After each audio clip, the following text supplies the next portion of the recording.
Halo semuanya, selamat berjumpa di channel Pendidikan Milenial, khususnya Pendidikan Bahasa Indonesia SMA. Pada channel ini akan dibahas berbagai materi bahasa Indonesia SMA kelas 10, 11, dan 12, serta pembahasan soal-soal yang mungkin sebagai persiapan untuk ulangan harian maupun untuk ulangan akhir semester. Pelajaran bahasa Indonesia adalah pelajaran yang sangat mudah, tapi ada sebagian siswa atau orang yang menganggap pelajaran bahasa Indonesia itu susah dipahami karena banyak teks yang panjang, banyak bacaannya, tetapi di channel ini akan dibahas dengan mudah untuk dipahami. Makanya tonton videonya sampai habis, sampai selesai, agar tidak susah memahaminya. Jangan lupa subscribe, like, share video ini agar banyak siswa dan orang yang mudah memahami pelajaran bahasa Indonesia. Juga komentarnya untuk membangun channel ini lebih baik lagi. Dan terima kasih.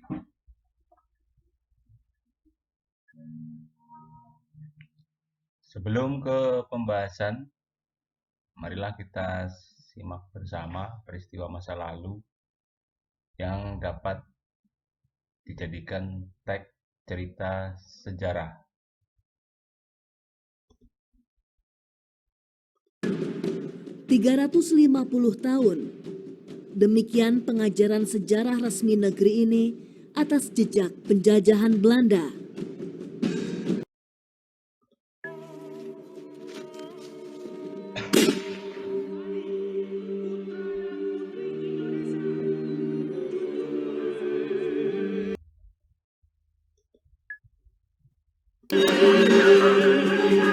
Kemerdekaan Indonesia.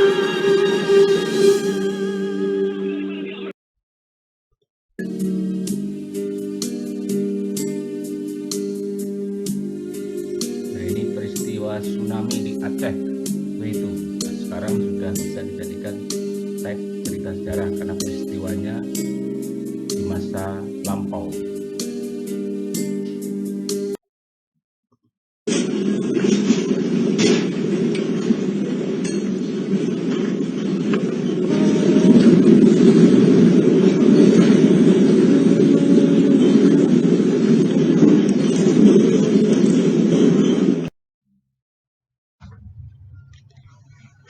Assalamualaikum warahmatullahi wabarakatuh. Baiklah,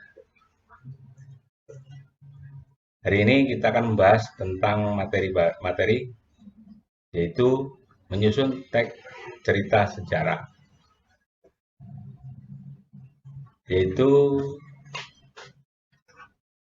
ada beberapa poin yang akan kita pelajari bersama dalam menyusun teks cerita sejarah. Baiklah, kita mulai ya.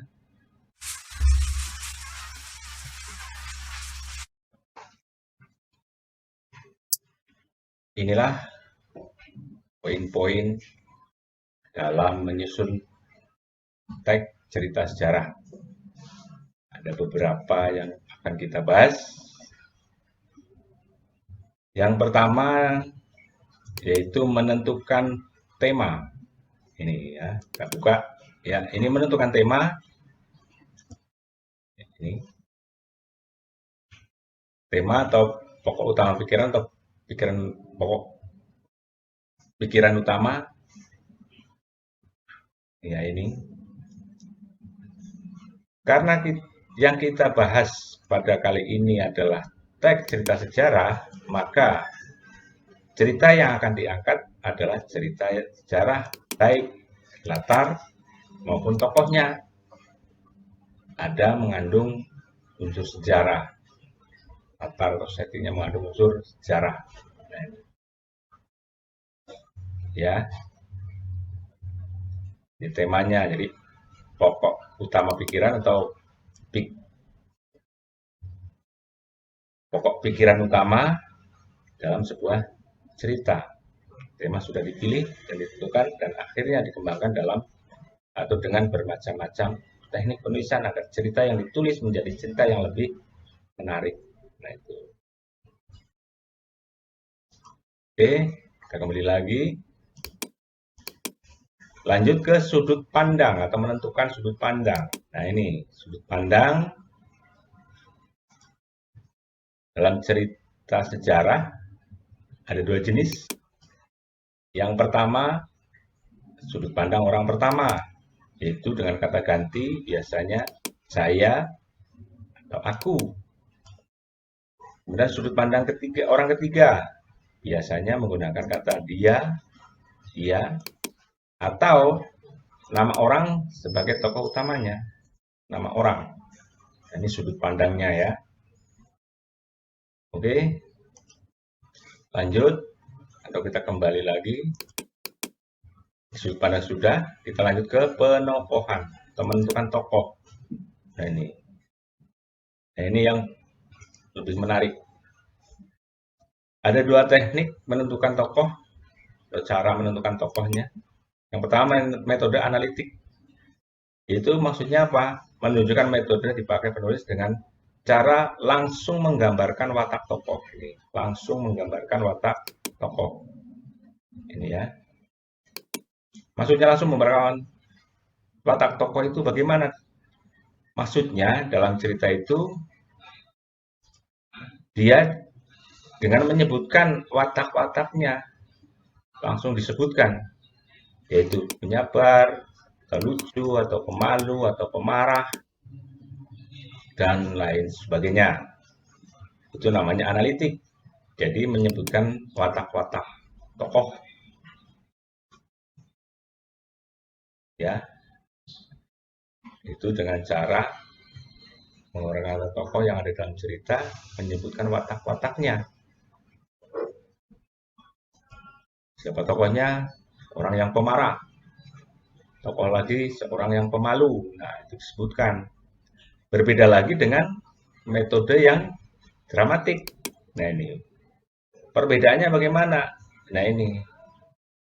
Dia tidak menyebutkan si tokoh itu wataknya bagaimana, tapi cara mengetahuinya bagaimana? Dengan cara ini. Dialog antar tokoh atau pemikiran tokoh. Dialog antar tokoh, misalnya si tokoh utama dengan tokoh pembantu bercakap-cakap, lakukan percakapan. Nah, disitulah kelihatan percakapannya. Tokohnya yang suka marah-marah siapa, yang sabar siapa, yang lucu siapa, itu kelihatan di percakapannya itu. Atau bisa juga dengan pemikiran tokoh. Maksudnya pemikiran tokoh bagaimana? Berbicara dalam hati atau berbicara sendiri.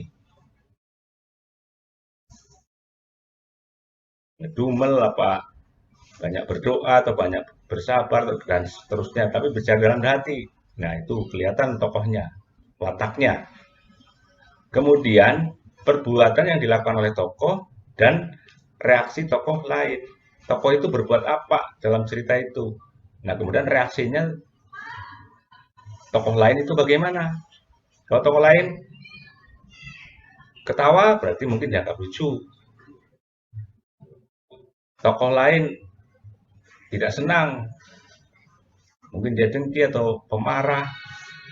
Tokoh lain reaksinya mungkin kasihan karena dia penyabar atau bagaimana. Nah, itu reaksinya. Jadi itu namanya metode dramatik. Jadi bisa dari percakapannya, bisa dari pemikiran tokohnya, bisa perbuatan yang dilakukan tokoh, kemudian ada reaksi dari tokoh lain. Kelihatan seperti itu ya untuk metode dramatik. Lanjut, kemudian penokohan sudah. Latar. Latar ini ada keterangan tempat, waktu, dan suasana. Ya, ini diambil dari kisah nyata atau cerita rekaan yang tidak ada persamaannya atau padanannya di dunia nyata. Boleh. Tempatnya, waktunya, suasana di dunia nyata nggak ada. Itu latar. Kemudian yang terakhir alur atau jalan cerita. Nah, jalan ceritanya ada beberapa yang kita bahas. Situasi di awal cerita digambarkan situasi awalnya bagaimana, awal ceritanya, para orang tertarik membaca cerita, yaitu penasaran awal ceritanya bagaimana. Kemudian mulai ada sedikit konflik, baru sedikit konfliknya, konflik awal, yang kemudian akan membesar, konflik kecil masih ya. Ini namanya tahap pemunculan konflik. Kemudian tahap peningkatan, tadi sudah muncul sedikit konflik kan, kemudian konfliknya menjadi meningkat. Nah ini kejadian mulai memanas, lalu mulai menghangat. Nah kemudian barulah terjadi klimaks atau puncak.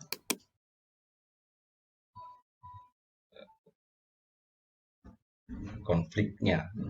Tahap ini adalah peristiwa yang sering terjadi dan ditimpakan kepada tokoh, biasanya tokoh utama yang ada dalam cerita, mencapai puncaknya. Ini klimaksnya, puncaknya ya. Kemudian yang terakhir, ini namanya tahap penyelesaian. Nah, akhirnya diselesaikan konflik itu. Pada tahap ini konflik demi konflik yang mencapai klimaks dibuat penyelesaian. Ketegangan dikendorkan dan diberi pemecahannya. Dan cerita yang disusun pun akhirnya diselesaikan dan diakhiri. Jadi ada klimaks, ada puncak, ya ada penyelesaiannya. Itu penyelesaiannya, konflik apa saja yang dimunculkan dalam cerita sejarah itu. Nah, itu akhirnya diselesaikan satu demi satu, akhirnya masalahnya atau konfliknya selesai. Nah, itu untuk penyajian menyusun teks sejarah. Bapak rasa cukup, mungkin mudah-mudahan bisa dipahami dan semoga bermanfaat untuk kalian para siswa kelas 12. Bapak akhiri, wassalamualaikum warahmatullahi wabarakatuh.